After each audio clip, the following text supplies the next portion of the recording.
वज़ीर-ए-आज़म मोदी 3 रेलवे स्टेशनों का इफ्तिताह 22 मई को वर्चुअल तरीक़ेकार से करेंगे। इनमें एक मुकम्मल तौर पर ख़वातीन के ज़ेर इंतज़ाम चलने वाला रेलवे स्टेशन बेगमपेट भी शामिल है। इन रेलवे स्टेशनों को दोबारा तरक्की दी गई है। मुल्क भर में Amrit Bharat railway station scheme के तहत इन स्टेशनों को दोबारा तरक्की दी गई। तकरीबन 100 दीगर स्टेशनों के साथ इनका भी इफ्तिताह किया जाएगा।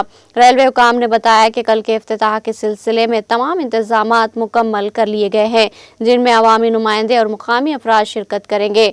साउथ सेंट्रल रेलवे के chief public relation officer Sridhar ने बताया कि बेगमपेट रेलवे स्टेशन, जो साउथ सेंट्रल रेलवे का पहला मुकम्मल ख़वातीन के ज़ेर इंतज़ाम चलने वाला स्टेशन है, उसको 25 करोड़ रुपये से ज़ायद लागत से असर-ए-नौ तामीर किया गया है। इसी तरह करीमनगर और वरंगल रेलवे स्टेशन को भी 25 करोड़ रुपये से ज़ायद की लागत से जदीद मुसाफिर सहूलतों के साथ तरक्की दी गई है। अमृत भारत स्कीम के तहत मुकामी सकाफत और विरसा को फ़रोग़ देने के मकसद से बेगमपेट रेलवे स्टेशन के दाखिली दरवाजे पर रियासती परिंदा पाला पिट्टा की अलामत नस्ब की गई है, जो रेलवे सारिफीन को खुशामदीद कहती है।